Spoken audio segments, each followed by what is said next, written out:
دوای چۆڵکردنی شنگال و داگیرکردنی لەلایەن تیرۆرستانی داعشەوە کە بەهۆیەوە کارەساتێکی مرۆییان بەسەر کوردانی ئێزیدی داهێنا وێڕای کوشت و بڕینی ژمارەیەکی زۆریان سەدان کچی کوردیشا وەک دەستکەوتی جەنگ برد. تا ئێستا چارەنووسیان نادیارە و هەزاران خێزانیش ناچار بوون ماڵ و حاڵیان بەجێ بێڵن. پاش ئەو ڕووداوانەش سەرۆکی هەرێمی کوردستان فەرمانێکی دەرکرد بۆ پێکەنانی لیژنەیەک لە کەسانی یاسایی و نوێنەری وەزارەتی پێشمەرگە بۆ لێکۆڵینەوە و سزادانی بەرپرسە کەم تەرخەمەکان. بەڵام تا ئێستا لەسەر ئەو کەیسە هیچ لێپرسراوێک سزا نەدراوە. ئەندامێکی پەرلەمانیش دەڵێت گومانمان لە کاری ئەو لیژنەیە هەیە. گومانەکە ئێمە لەوەدایە کە تاکو ئێستا هیچ کامێک لەو فەرماندە سەربازیانەی کە کەم تەرخەم بوون یاخود بێفرمانی سەروی خۆیان کردو یان بوونەتەوە کاری شکست دەستگیر نەکراون هیچ ئیجرایەتێکیان لەگەڵ نەکراوە.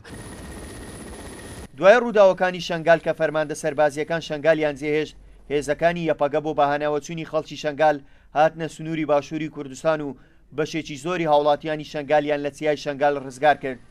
ئەندامێکی لیژنەی پێشمەرگەش دەڵێت تا ئێستا لێپرسینەوەی جدی لەو کەسانە نەکراوە کە شنگالیان جێهێشت. ڕاستپاردەکانی لیژنەکەمان بە سەرۆکاتی خۆن و سەرۆکاتی پەرلەمانگەن بەڵام بەداخۆ تاوەکو ئێستا بە پێی معلوماتی من هیچ شتێکی ئەوتۆ بە عەمەلی نەکەوتوتە بەرباز کە تاوەکو سەر دەنگۆی ئەوە هەبێ لێپیچینەوەی جدی کرابێت.